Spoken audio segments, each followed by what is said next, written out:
Hello and welcome to Thursday Night Talk. This is a show where we discuss the week in Humboldt, the local issues with the local personality. Sometimes we talk about local personalities too. I'm Tavli Fried and I'll be your local host for the next hour.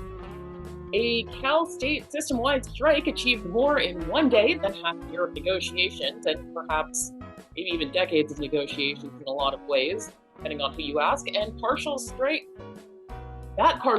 could not. Negotiations of the California Faculty Association and California State University finalized a tentative agreement this week, meaning that it hasn't been fully finalized. We'll get into that. And an ending that would have been a week-long strike at the nation's largest four-year public university system. Given how fast CSU caved, did the union leave something on the table? No question I want to get into. How satisfied are the rank and file with this agreement, and how will the new contract improve working conditions for its 29,000 members? Joining us tonight, we've got those who are in the know, because honestly, I don't know that much about this. So I'm curious because I am a firm proponent of unions. They get things done, and they have for almost a couple hundred years now in the United States. I mean, pre-Upton Sinclair time, there were forms of unions. Then there was Upton Sinclair. We can get into the history of unions, though. Let's not do that. We're going to be talking about the CSU system. I've got Dr. Marisol Ruiz, president of the California Faculty Association of Humboldt and graduate program coordinator and professor at Cal Poly Humboldt. Welcome. I'm also here with Dr. Loren Canon, CFA Faculty Rights Chair and Critical Race, Gender, and Sexuality Studies Professor, also, of course, at Cal Poly Humboldt. Welcome to both of you. Thank you. Go ahead. Thank you. So I want to start off with kind of a soft question, because to people not part of the university system, this seemed like a pretty big deal. Suddenly there were a lot of students around and not on the campus on Monday and Tuesday, even on Tuesday, which this was all solved Monday. Though I guess I'd like to ask both of you one at a time. Let's start with Marisol. What led up to this? Why was there a strike to begin with? Let's start there. I believe it's because of the discontent, right? And in terms of like what we were being offered and the non-negotiations, which I think my colleague Loren Canon, he can answer it better because he was on the bargaining team. But one of the things is the discontent, right? Like we see inflation going up each time we have less. We have student loans and all of this, and it's supposed to be like you get an education and you should be okay.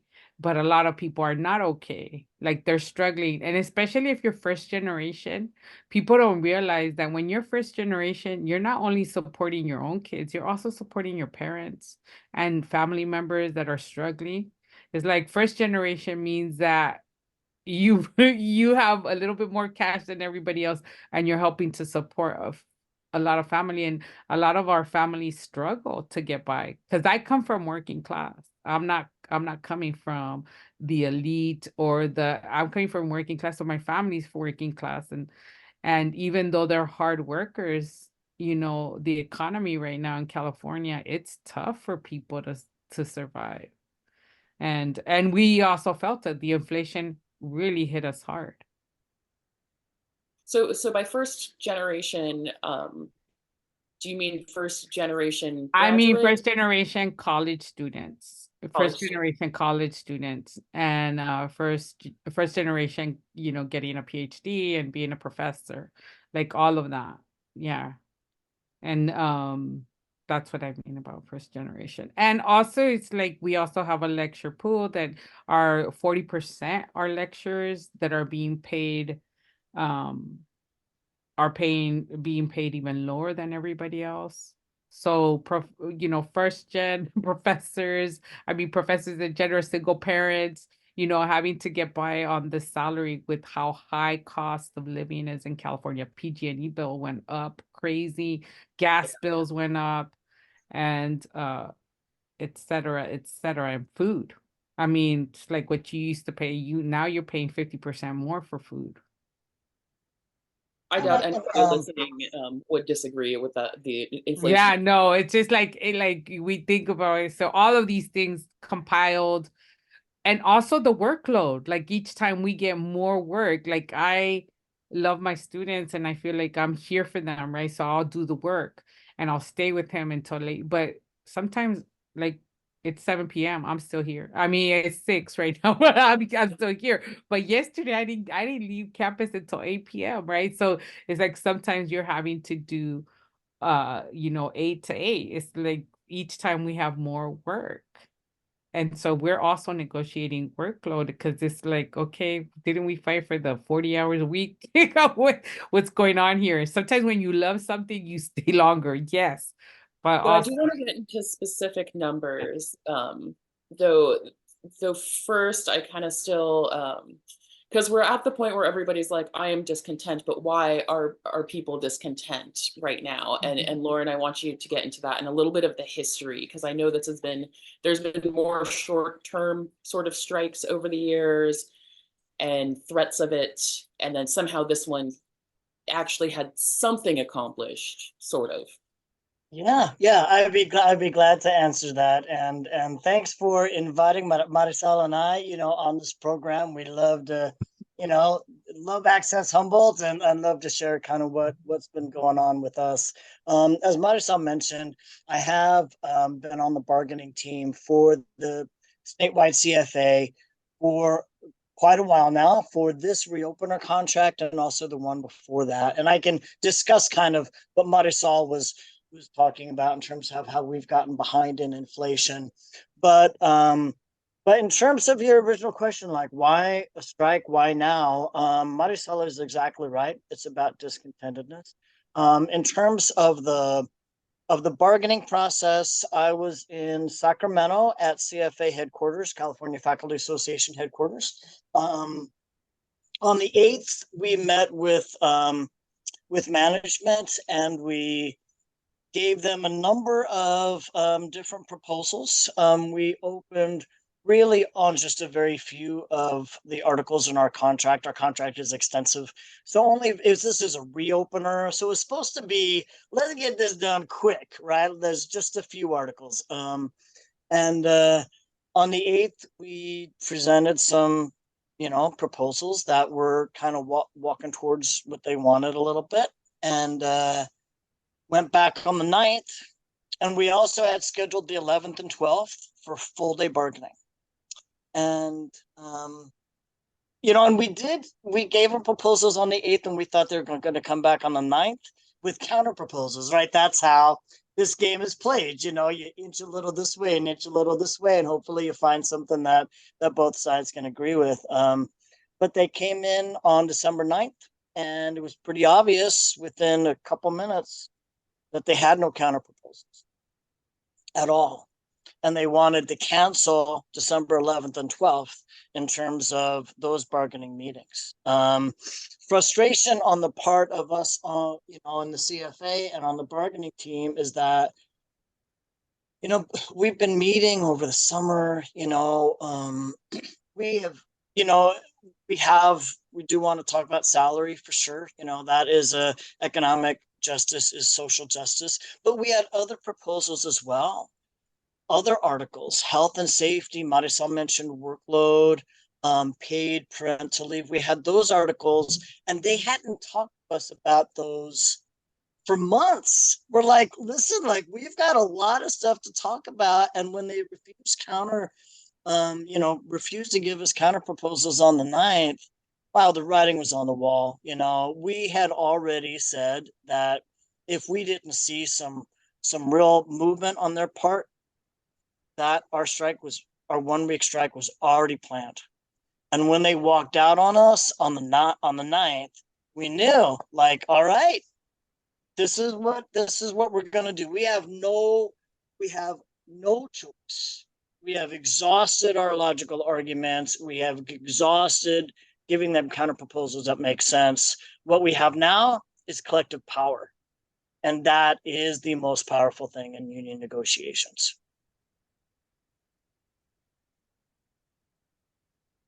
So I do want to go into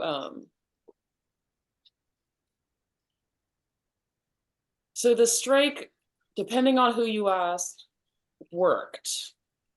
Though, so compared to December 9th, when the negotiators, in parentheses, for the college system kind of walked out, they seemed to cave pretty quick during that strike within 1 day. So for those unaware, the tentative agreement is there is a 5% pay increase that's backtracked to June or July of 2023. So people are going to be getting back pay for that. And then another 5% beginning in July of 2024. Paid parental leave is going to go from 6 weeks to 10 weeks with the full pay. And I'm not sure about the partial pay there. And then one interesting thing is it kept repeating, the number of 54,000 kept repeating, and that I assume is the lowest wage for a full-time faculty member. That does not include, because I noticed that, and I know a lot of people out there, including me, was like, well, that's actually quite a bit. I've worked 16-hour days, 7 days a week at multiple jobs, and I don't think I've broken maybe 50,000 like 2 years of my life, and that took multiple jobs, doing sales, working really hard. Not that teachers don't work very hard, they do. Those student loans are not cheap for those who had to get them.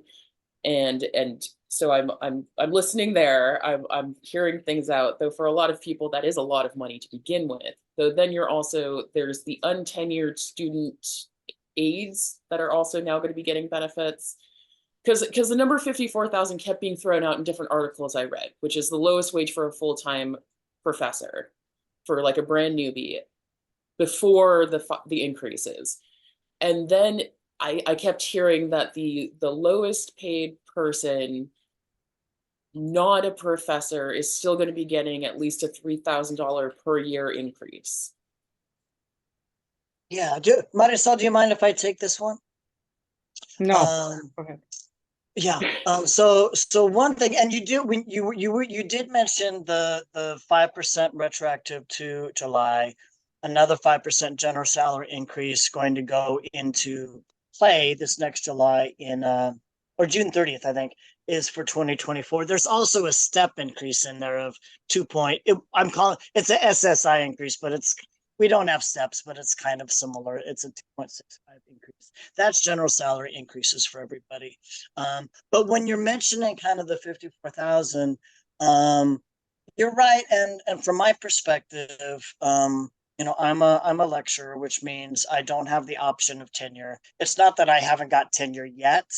I can't get it. It's not a pathway, for me. So there are so many, like the majority of teachers in the CSU are lecturers like me that have very little job security. That 54,000 you're right. That is kind of the lower base pay of new hires. We have like ranges, they are letters A, B, C, D. And that was the lower basement for that range of A. It is the case, that 54,000 is, more than a lot of people make. When you compare college professors with master's degrees and PhDs to those with similar educational expenses, tends to be pretty little. If you look at not so much Humboldt, we have a little bit lower standard of living, but if you look at places like San Francisco, Santa Barbara, those folks they have to have two jobs, right? We have had lecturers here who for had, under 125K yeah, a year. yeah. So one of the things I think that is best, right? And there's a number of key provisions that you mentioned, but one of the things I think is the best about this agreement is that the union made clear that those most vulnerable in this system and the lowest paid in this system get a bump. This is not a union about the highest paid, right? This is not a union about the most privileged. So we came out and we prioritized, and the chancellor's office knew that we weren't going to budge on this, that you need to raise the floor of the lowest paid folks in this system.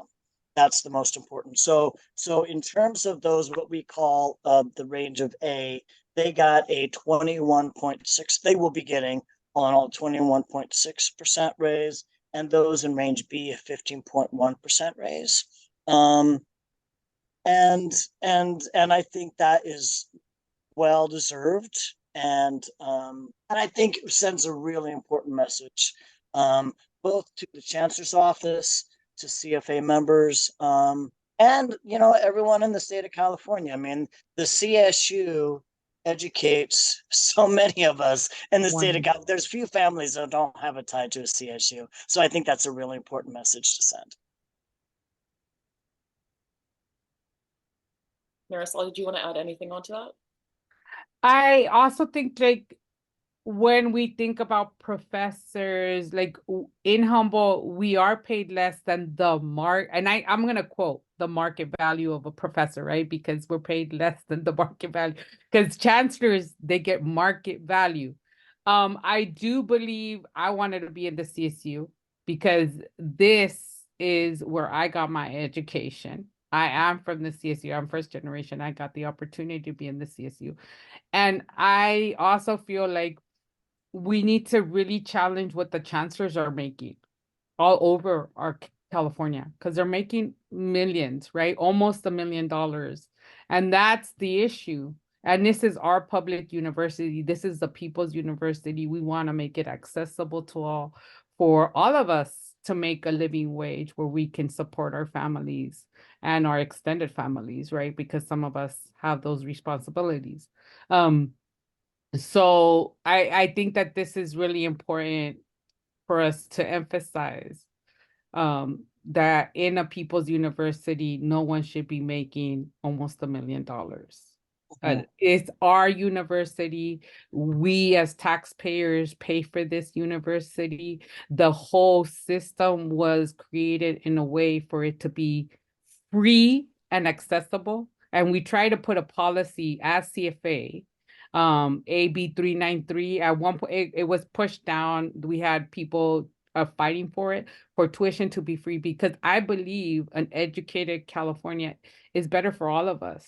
We need people to get their education. We don't need people to be burdened with debt, because it's hard to get out of debt, especially with student loans. It's hard to get out of debt, and how much money goes to paying your debt, right? So, yeah, I just think that we need to defend our public university. If I could piggyback on that a wee bit, that, I mean, it is the case that our new chancellor of the whole CSU system, as Marisol said, makes about $1 million, gets almost $100,000 just for a housing allowance, also a car allowance. And that's like the market value. They say, why she got like a 44% increase from the previous chancellor in salary. And they say, well, we can't attract a chancellor without, a good chancellor without paying that much. All right, well, she makes more than the governor of California and the president of the United States combined. And we have a 23 campus system. We have 23 presidents. Each one of them makes about $400,000. They also get a house and a car.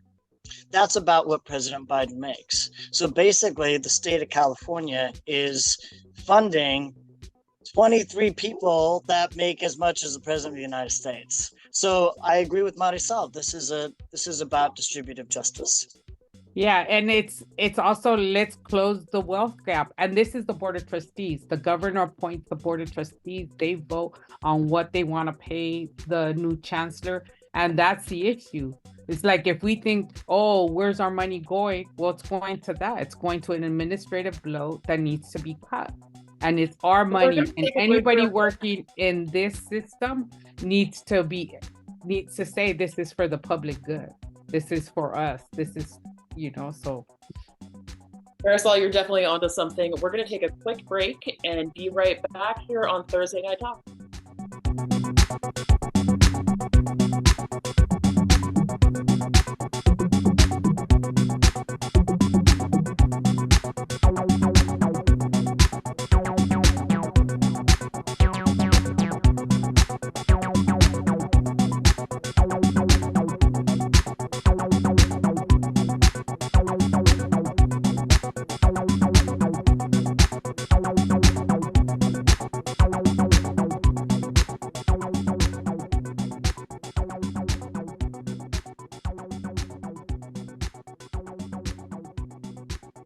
All right, everyone, welcome back to Thursday Night Talk. I'm here with Dr. Marisol Ruiz, president of the California Faculty Association of Humboldt, also graduate program coordinator and professor at Cal Poly Humboldt, Dr. Loren Canon, CFA Faculty Rights Chair and Critical Race, Gender and Sexuality Studies Professor, also at Cal Poly Humboldt, and we are talking about the strike that happened on Monday and wrapped up very quickly. And we are getting into some very interesting points from both Marisol and Loren, which we left off that I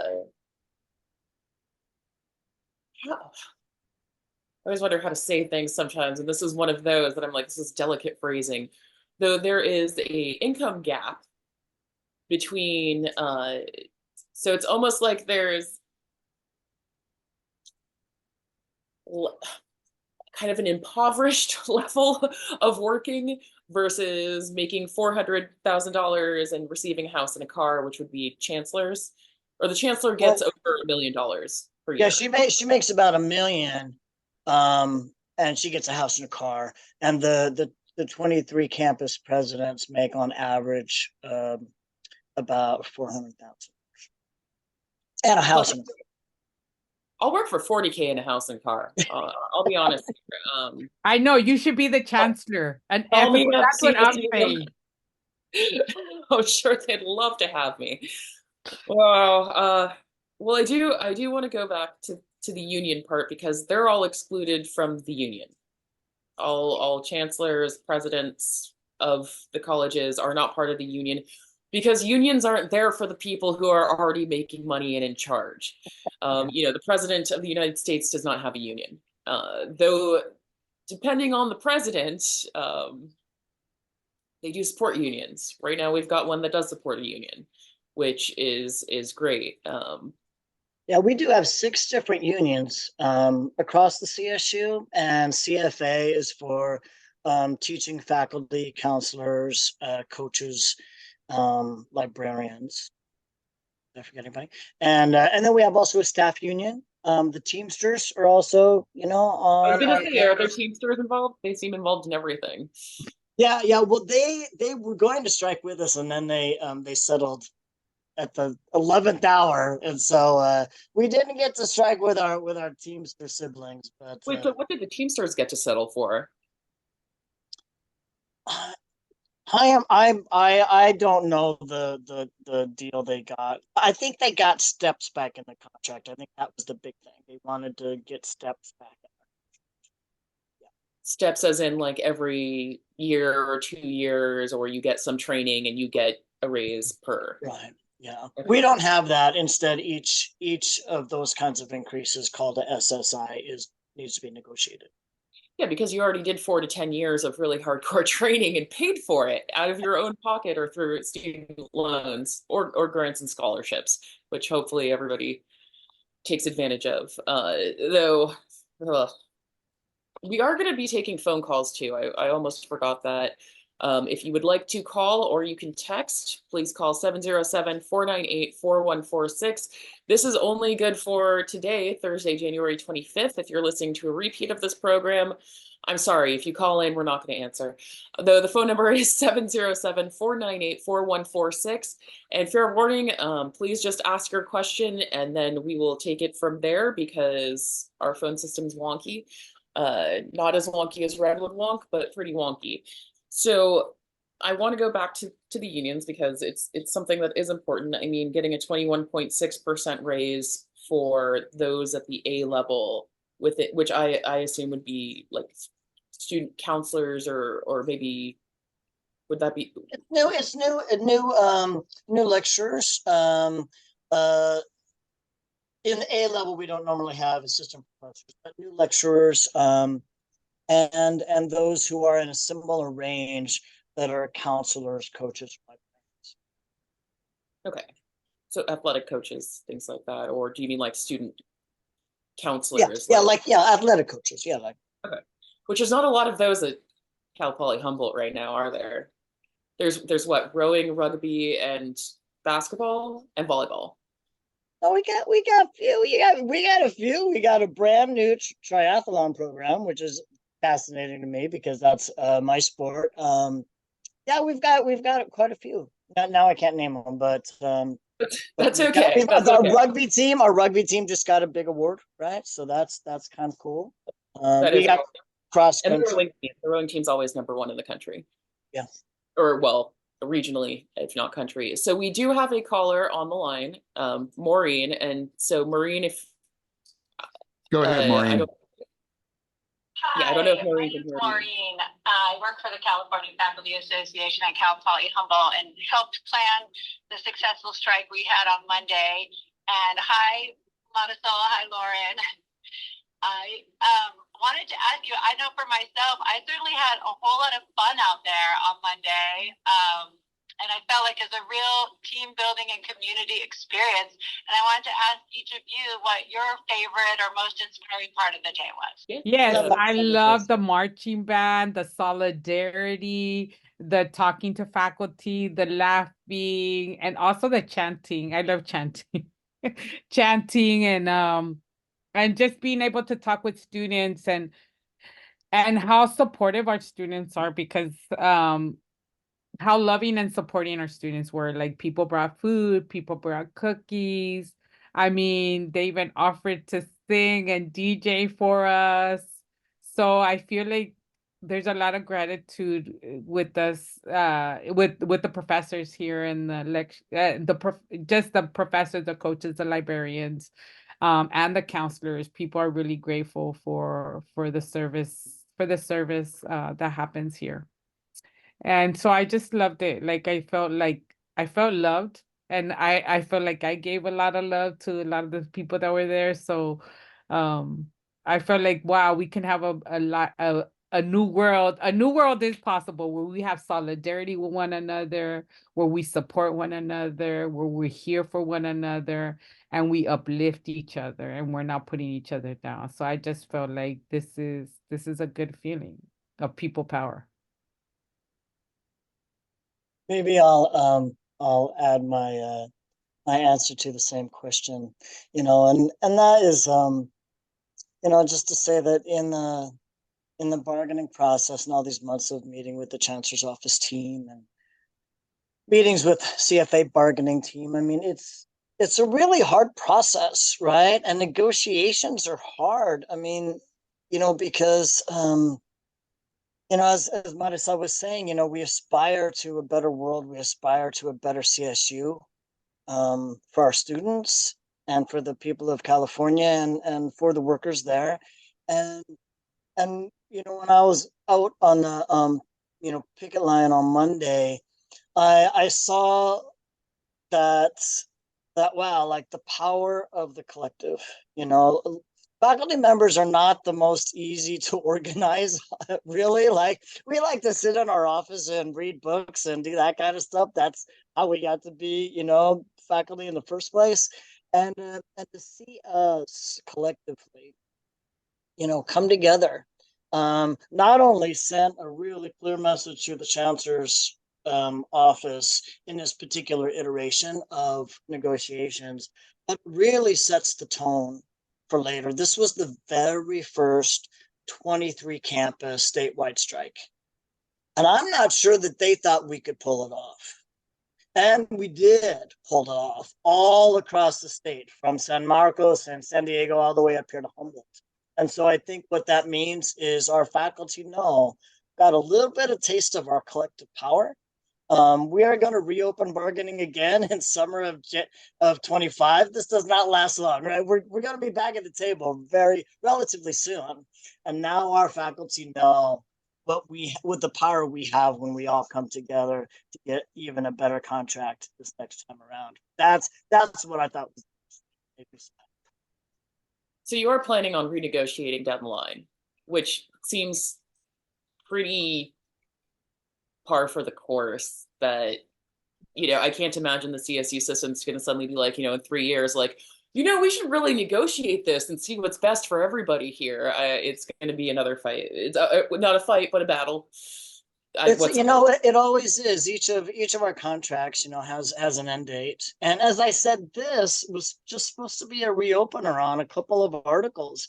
Workload, leave, health and safety. We did win some really good stuff there that we haven't mentioned yet. But yeah, the full contract is going to open again in summer 2025. And even though, a person might say, well, we didn't get every single thing we wanted, in the tentative agreement that we're going to be sending out to members here in not too long, we made incremental improvements, and that's the game, right?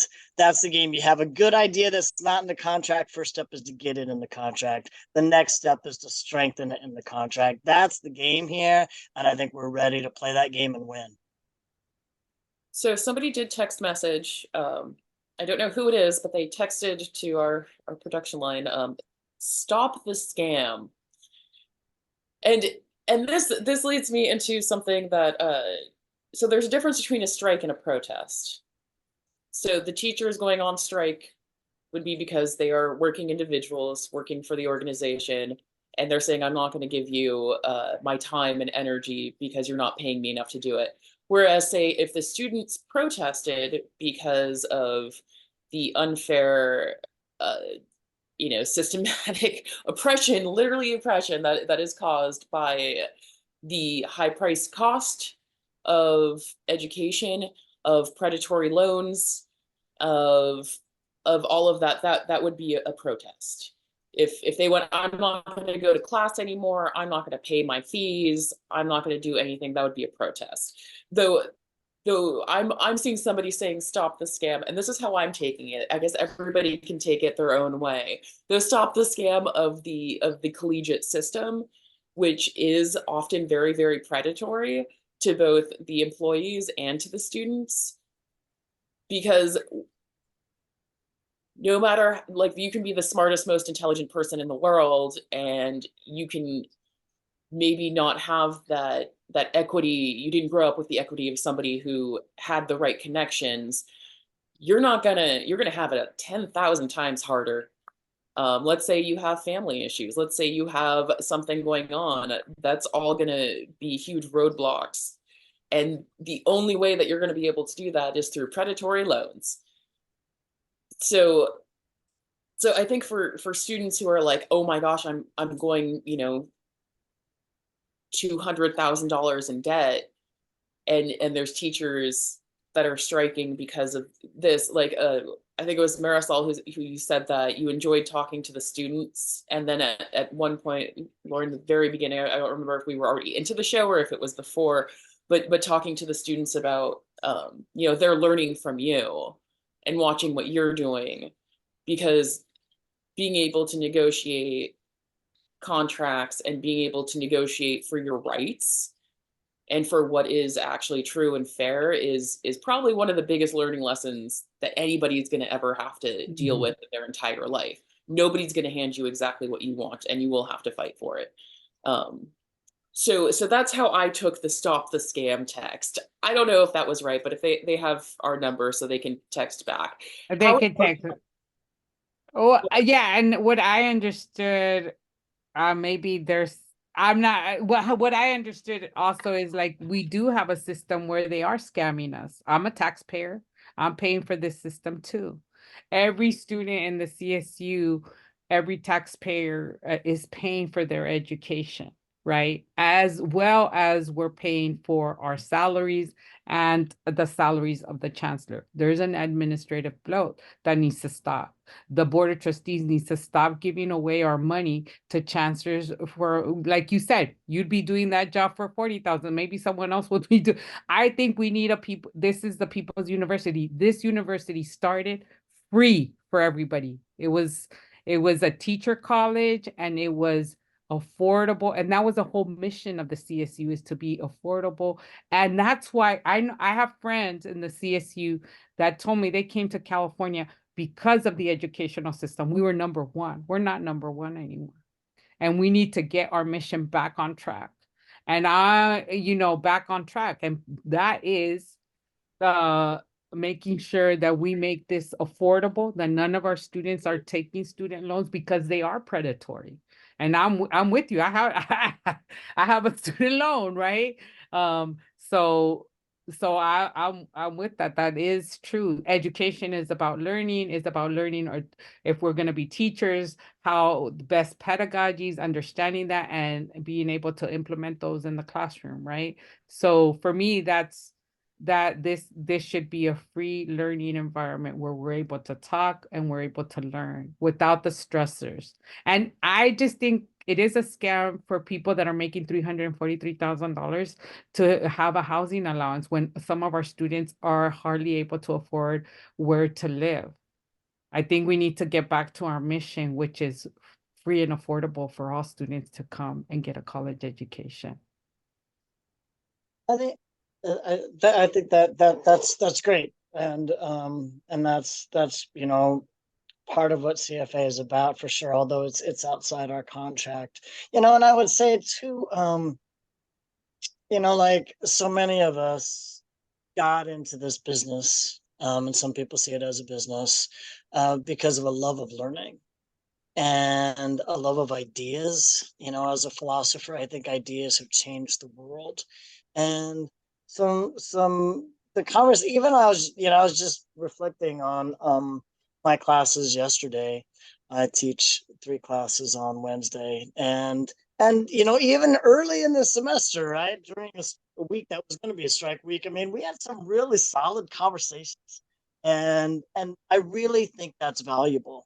And so I think it's important to look at higher education in a way that recognizes it's complex. Right? It really is complex. I think the relationship between students, faculty, and ideas is sacred, is important. It's also true that they should not have to go into debt for the rest of their life to access that education. Of course, it should be much more accessible. And of course, also that any system is as monumentally huge as the 23 campus CSU system should respect all workers, right? That includes faculty members, that includes staff, that includes everybody who makes the system work. And I think we need to recognize that it's complex. But I got into this business. I got into what I do now because of a love of ideas and a love of talking to students about those ideas. So we have another text message in asking a question to both of you. What would be the kinds of things people who are upset about what would be the kinds of things people who are upset about the tentative agreement do to make a difference next time? So what would, Yeah, we have a survey that will go out when 2025 when we start bargaining again, that will say what are the things that they want to see, and they should state what they want. And it's through those surveys and making sure everybody's saying the same thing. So maybe they should organize all the faculty to say the same thing, or or say they want better this, better that, right? And then if more people say it, that will be number one in the bargaining. That issue will go to number one. So they need to organize, they need to state it, and a lot of people need to say the same thing, so we know that our members need this and want this, and we need to do it.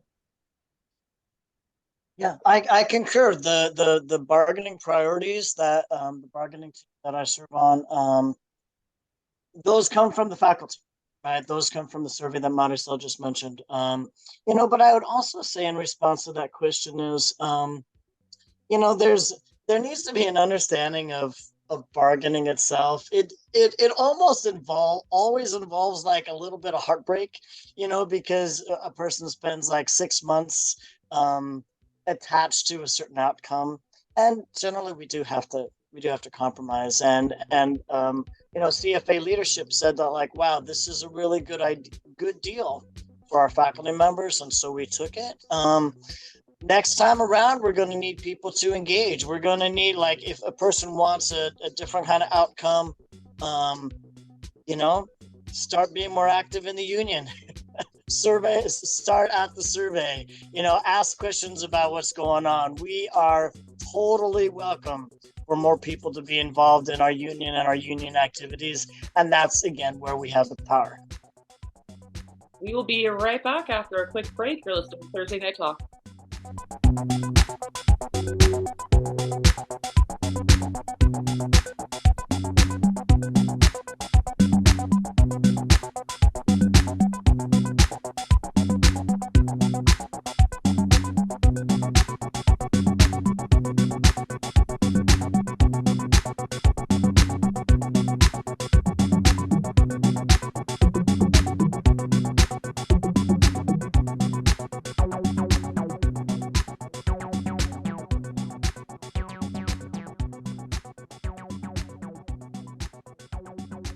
Welcome back to Thursday Night Talk. I'm your local host, Tavli Fried. I'm talking to Dr. Marisol Ruiz and Dr. Loren Canon, both part of the Cal Poly Humboldt, what do you call that, like a overlord system? You're teachers and not students.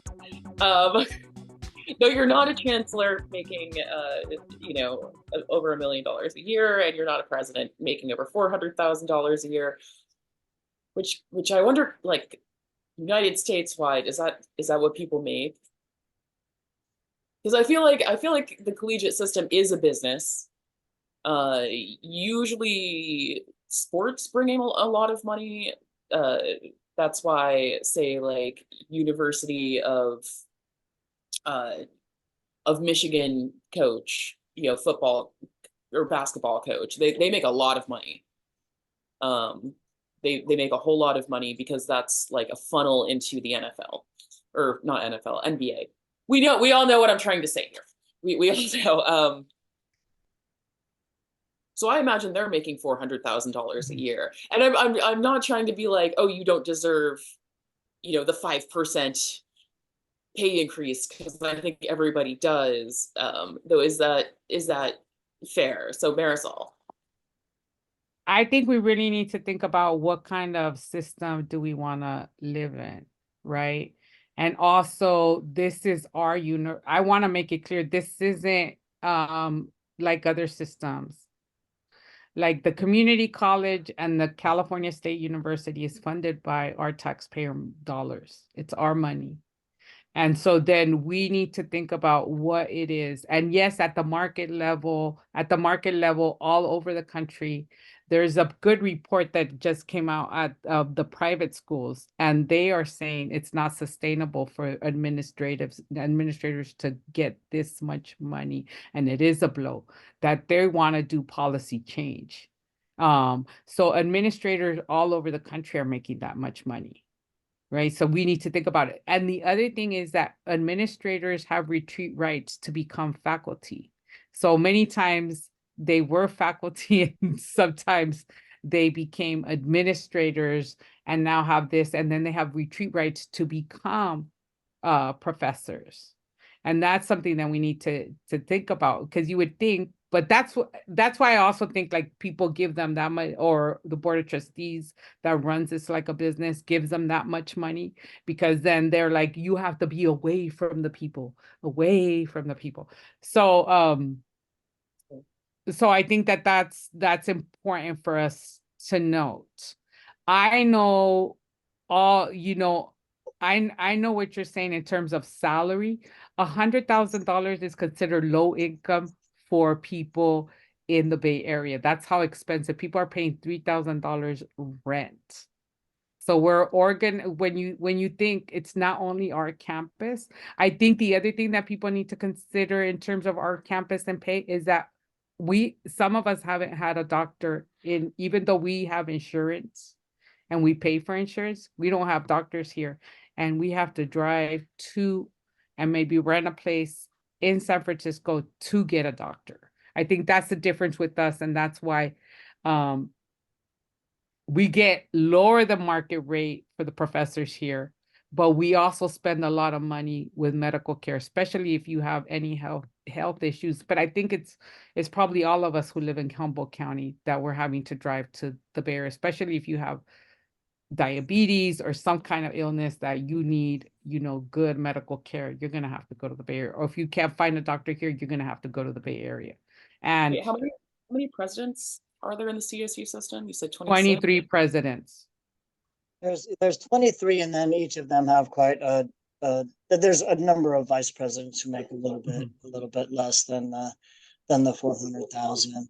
And you know, as I said before, I think it is a matter of distributive justice. But you know, I can tell you in talking to you know, folks on our campus, Cal Poly Humboldt, you know, trying to find a entry level like full-time lecturer to teach some of the courses at the salary, they couldn't find it. Classes have been canceled because competitively this, and I don't want to spend the whole time talking about salary, because CFA is much more than just you know, about salary, but classes have been canceled because they can't get someone to teach it for that amount of money. You know, it struck me, and I just realized this kind of the other day, because I'm a little bit slow.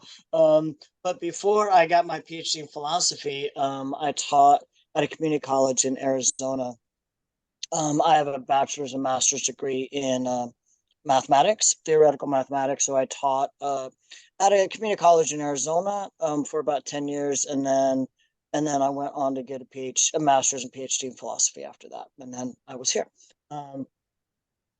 When they talk about what's competitive, I only now, this is over 20 years later, make about the same as I did in Arizona before I had my PhD when I was in the community college. Like 20 years later, including publications, including awards, right? Thank goodness I don't have a family, right? I'm not really exactly sure how I'd be feeding those folks. You know, and so when they say, sorry? Family's a luxury out here. If you want kids, I look at people with kids and I immediately go, you must have money. It's unfathomable to me to even have the concept of like being able to afford a family. Yeah, that's just not a possibility. What's happening? Other people feel that way too. Yeah, and those who think higher education is a business and run it like a business, we're seeing the same kind of effect, that you have a very few people who are really highly paid and a whole bunch of folks who make much less. When I go into the classroom and talk to my students about environmental ethics, you know, about ethical theory, about social philosophy, I'm not a businessman, right? Like, no, I'm a teacher. I'm a mentor.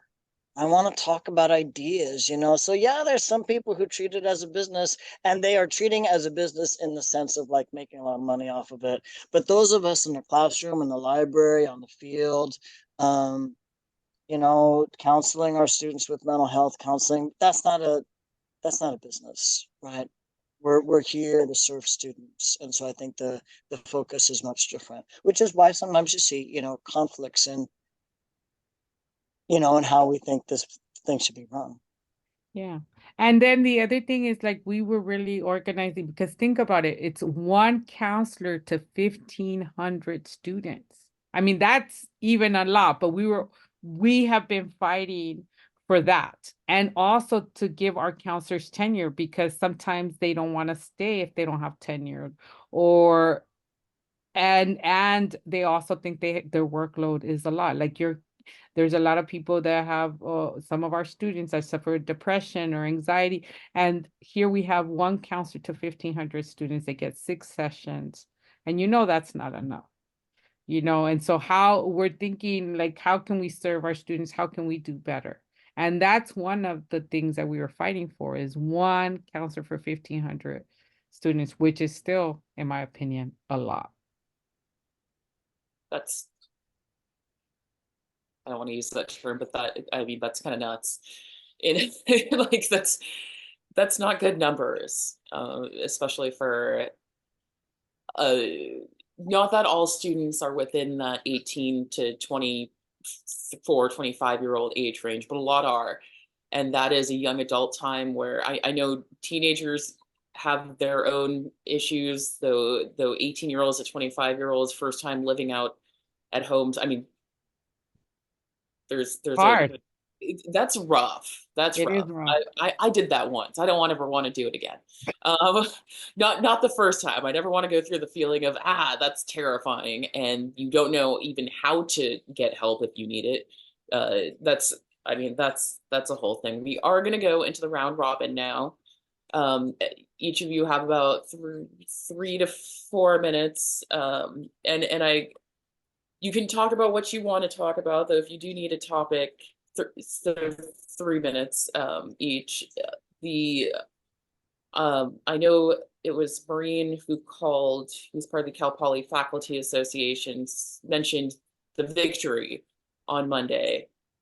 Though there are a lot of people who are dissatisfied, and the goal was to get a 15% overall sweeping raise for everybody, with some staggered tiers, with more increases for those who are on the lower levels of the pay scale and whatnot, but at least 15% for everybody, which didn't happen. It's 5%, then 5%, and I know the future is going to come on. What other things, like, is this a victory? Is this just a draw?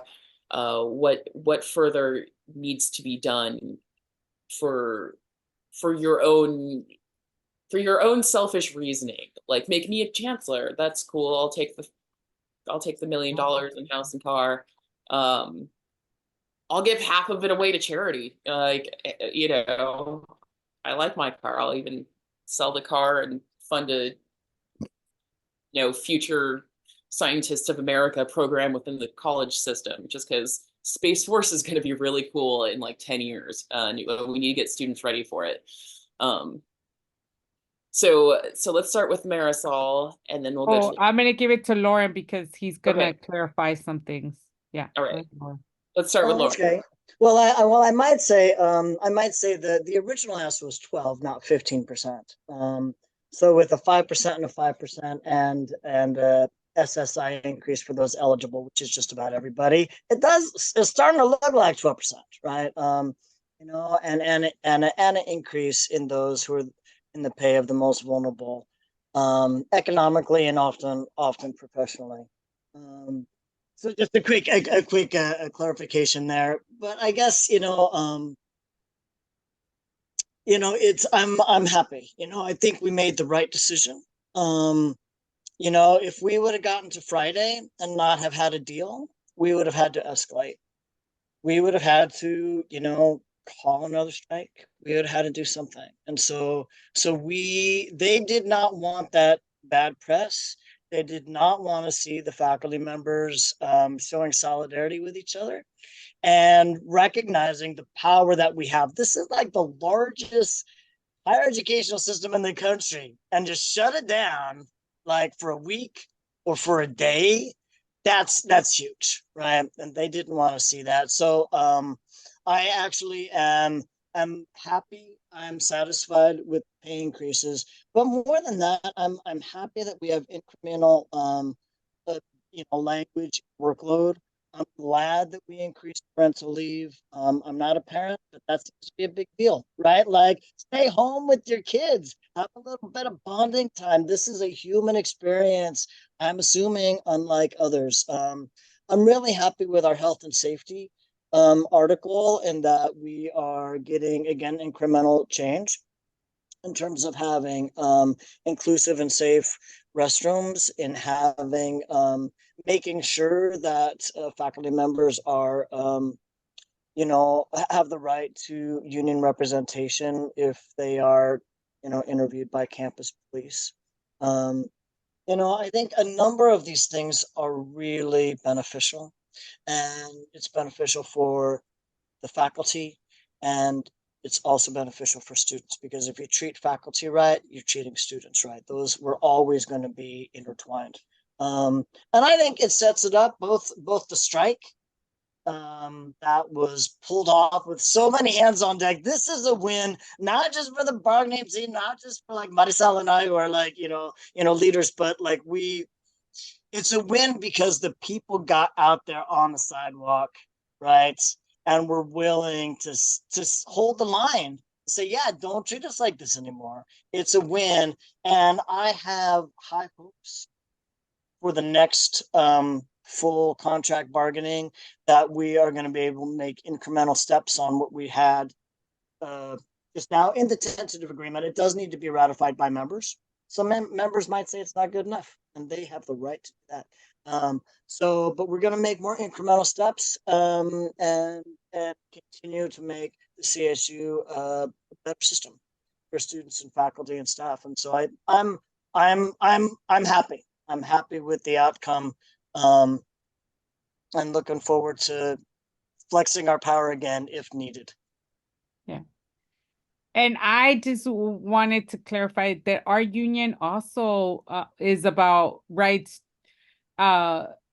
faculty working conditions, our student learning conditions, but at the same time, we're also always advocating no fees, no cuts, no hikes, no corporate university. So I think that that's important. Like, we don't want any more hikes. We don't want students to be indebted.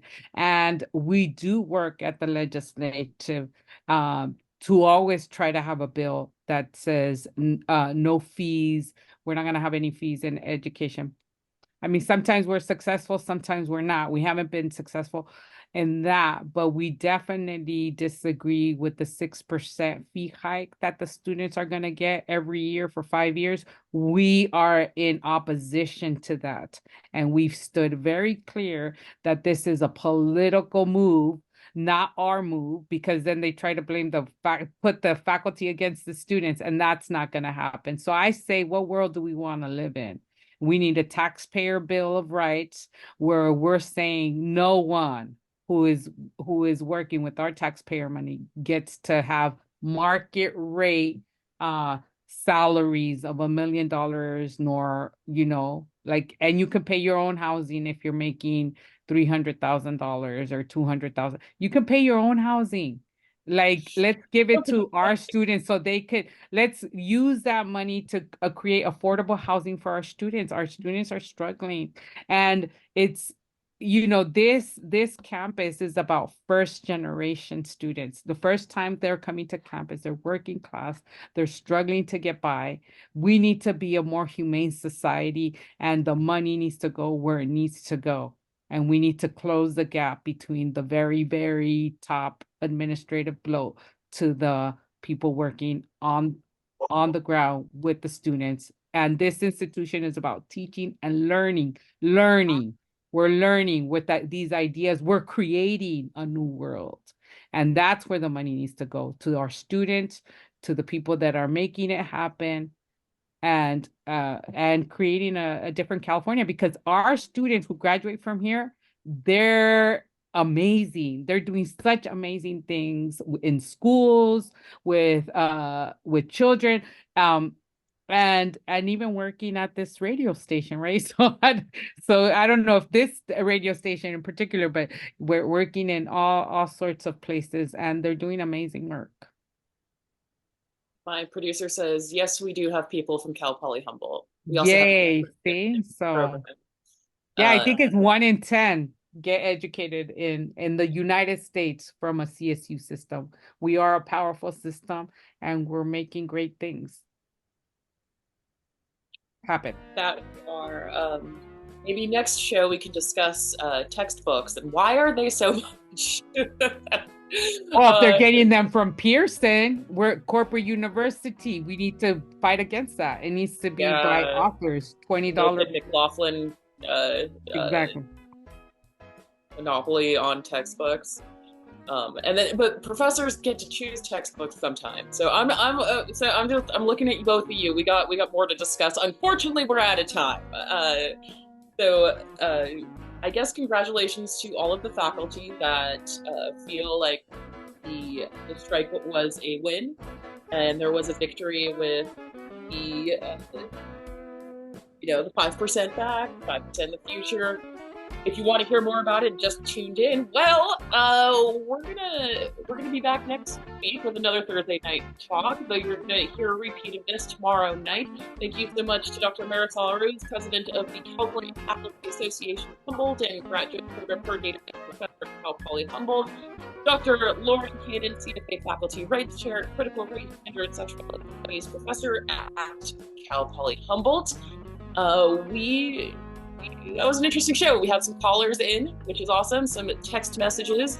We'll be back again, hopefully next week. Not sure what we're going to be talking about next week or the week after. So if you have an idea or want to comment further on this program, email us at kzzh@accesshumboldt.net. We do replay this show Friday evening here on KZH at 8 p.m. You can go on YouTube, just look up Access Humboldt or Thursday Night Talk. We've got hours and hours and hours of me talking to locals about all of the things going on. Thank you so much for tuning in. I'm your host, Tavli Fried. I'll see you next time.